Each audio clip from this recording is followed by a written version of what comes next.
OK, pour la leçon 1.2, échantillonnage et sondage. Un sondage, c'est une enquête statistique dont le but est de connaître, à un moment donné, la manière dont se répartissent les opinions individuelles à propos d'une question donnée. La population d'une ville comprend tous les habitants de la ville. De même, la population de tout ensemble, soit une équipe, une classe, une école, comprend tous les membres de l'ensemble. Alors, la collecte de données sur chaque individu d'une population est un recensement. La réalisation d'un recensement peut être coûteuse, longue et parfois impossible. Donc, en général, on recueille des données auprès d'un petit ensemble d'individus membres de la population. Alors, il est très rare d'aller faire un sondage auprès de toute une population, car, évidemment, comme on a dit, les coûts peuvent être très élevés. Donc, qu'est-ce qu'on fait? Ce petit ensemble s'appelle un échantillon. Il y a différents types d'échantillons. Alors, l'échantillon doit être représentatif de la population pour bien représenter chaque individu afin que l'échantillon ne soit pas biaisé. Alors, premièrement, l'échantillonnage aléatoire. Alors, ça, c'est la collecte de données faite au sein de personnes purement par hasard, soit tirer le nom d'un chapeau ou une liste générée par un ordinateur. On a ici aléatoire simple. Alors, c'est un type d'aléatoire, un type de sondage random, où toute la population peut être choisie. Mais ensuite, on a aléatoire stratifié. Puis des strates, c'est ici, c'est vraiment des petits groupes ou des sous-groupes. Alors, la population ici est divisée en sous-groupes. Alors, disons que mon échantillon va seulement prendre les femmes. L'échantillonnage systématique, où est-ce qu'on choisit chaque énième individu, disons le cinquième ou le quatrième de la population. Par exemple, pour composer un échantillon à partir d'une liste, pour composer un échantillon à partir d'une liste de noms, on pourrait commencer au quatrième nom, puis choisir les noms suivants par des intervalles de 10. Alors, ça, c'est le quatrième, le quatorzième, le 24e. Alors, ça, c'est systématique. C'est encore un petit peu random. L'échantillonnage accidentel.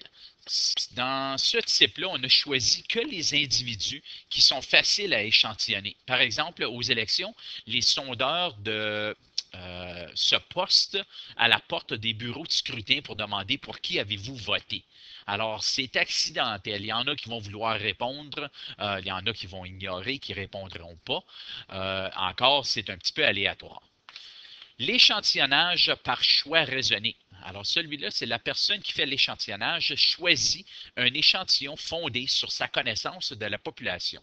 Si le choix de la personne est biaisé, l'échantillon peut ne pas être représentatif de la population. Alors ça, c'est choisir une personne pour aller choisir des personnes dans leur sondage. Alors, c'est par choix raisonné, c'est le sondeur qui va aller décider à qui il va poser la question. L'échantillonnage à participation volontaire, ça, c'est seuls les individus qui participent de leur plein gré sont inclus dans l'échantillon. Les sondages d'émissions de télévision et de la radio où les auditeurs téléphonent sont des exemples. Alors, ici, on avait une activité de groupe que je ne peux pas faire à la vidéo. Ici, exemple 1. Une entreprise veut sonder la population ontarienne pour connaître ses opinions au sujet des camions et des véhicules utilitaires sport. Pour s'assurer de réaliser un sondage représentatif, l'entreprise tient à ce que tous les habitants de la province aient des chances égales d'être choisis. Une représentation donc proportionnelle. Alors, elle décide d'utiliser l'échantillonnage stratifié. L'entreprise choisit 3 villes au hasard, puis dans chaque ville, elle choisit 200 personnes au hasard pour un total de 600 personnes sondées. Alors, les villes sont Guelph avec 126 000 habitants, Peterborough avec 75 000 habitants, puis Windsor avec 208 000 habitants. Alors, la question ici, c'est détermine le nombre de personnes à choisir dans chaque ville pour que l'échantillon soit proportionnel. Alors, on se souvient que je dois sonder 600 personnes. Bien, je ne vais pas juste aller 200 200 et 200. Ça ne serait pas juste et ça ne serait pas proportionnel. Alors, ce n'est pas ça que je vais faire. La solution, c'est on calcule la fraction de la population totale de chaque ville et on multiplie ce pourcentage par le nombre total d'échantillons souhaités. Alors, dans ce cas ici, j'ai additionné le total des 3 villes et ça m'a donné 409 000. Alors ici, j'ai 126 000 divisé par 409 000, qui veut dire que ici, la ville de Guelph représente 0,308 ou 98. 3, 98, je vais le faire à ma calculatrice, car j'ai une erreur sur ma page.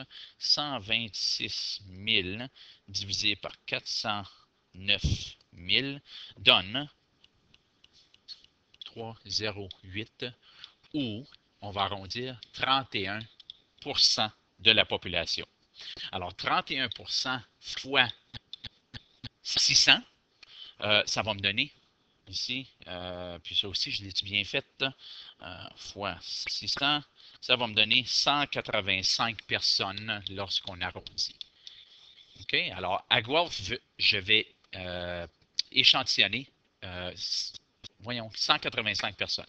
À Peterborough, ben, c'est 75 000 divisé par 409 000 qui me donne 0,183 ou 18% de la population que je multiplie par 600 qui va me donner 110 personnes.